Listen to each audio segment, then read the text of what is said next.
Welcome to this video on the UI feedback node in MUSE Automator. The UI feedback node is used to effect feedback changes on a touch panel such as button states, level values, or text fields.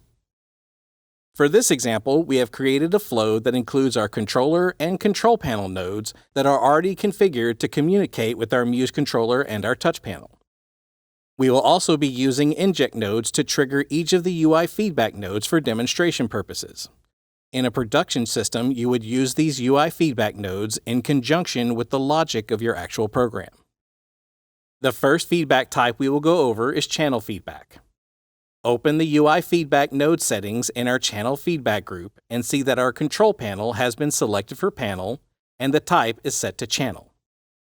In addition, the touch panel button named channel is selected from our list of buttons and the input method is message payload. Close the UI feedback settings and notice that we have two inject nodes going into this one UI feedback node. The first sends a message with the payload of true, and the second has a payload of false. When we activate the true inject node, you will see the feedback for the button named channel on our touch panel turns on. When we activate the false inject node, you will see the feedback turns off. Next, let's look at the multi-state feedback section. In this example, we have used three separate UI feedback nodes, and each one will manually select a different button state. Open the node settings of the first one, and you will see that we have selected the state type, the button named mState, the input method is manual configuration, and in the state field, we have entered 1. Close the node settings and notice that each of our UI feedback nodes in this section has its own inject node connected to it. Because these nodes use the input method of manual configuration, it does not matter what message payload we are sending to these nodes. Any message they receive will trigger the node to update the feedback to the state we configured. We can now trigger each of the inject nodes in this section, and you will see the feedback on our button named mState update on our touch panel. State 1 of our button is blue, State 2 is red, and State 3 is green. Next, we will look at the level feedback section.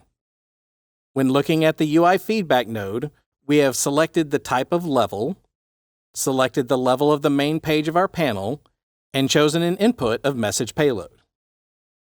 We will be using multiple inject nodes configured to send a message payload of various number values to the UI feedback node. As we trigger each of these inject nodes, you will see the bar graph on our touch panel update with the value that we are injecting.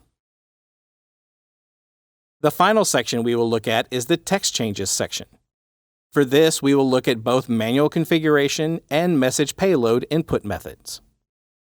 Open the first UI feedback node in the manual configuration section and see that we have selected a type of text, the button named text on our main page, and the input method of manual configuration.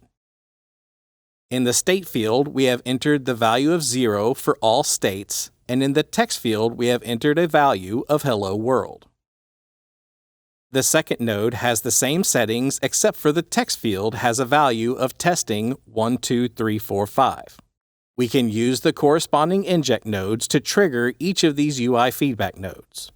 You will see the button text update to the value that we manually configured in each UI feedback node. Moving down to the message payload section, you will notice that we have a couple of extra nodes. This is because when using the UI feedback node to update text with an input method of message payload, we must use an object to specify both the state and the text to update. The UI feedback node in this section is using the same type and button as our previous example, but the input method is set to message payload. In our example, we have two options on how to accomplish this. We will first look at the function node. This function stores the incoming message.payload in a variable named str. It then replaces the original payload with a new object that has two properties. One property named states that has a fixed value of 0, and another property named text that contains the value of the original payload. The modified message is then passed on to the next node, in this case our UI feedback node. We can use our inject nodes to send a string through this function and out to our UI feedback nodes, and you will see the button text update on the touch panel. If we look at the debug info for this message, you will also notice that the payload contains the two object properties that we mentioned instead of just a single message. In the final example, we are using a change node to accomplish the same thing as the function node did previously. The first rule in the change node sets the value of the states parameter of a flow object named TextObject to a value of 0. The second rule sets the value of the text parameter of the same flow object to the value of the incoming message payload. The third rule sets the value of message.payload to the object of TextObject, the same object we just set the parameters of. It then passes the modified message out to the UI feedback node. We can now use the inject nodes to send messages into this change node and see that our text is updated on our button. That's it for this video. For more news and product information, visit us at our website at amx.com. For troubleshooting tips, FAQs, and code examples, visit our Anytime Help Center at help.harmonpro.com.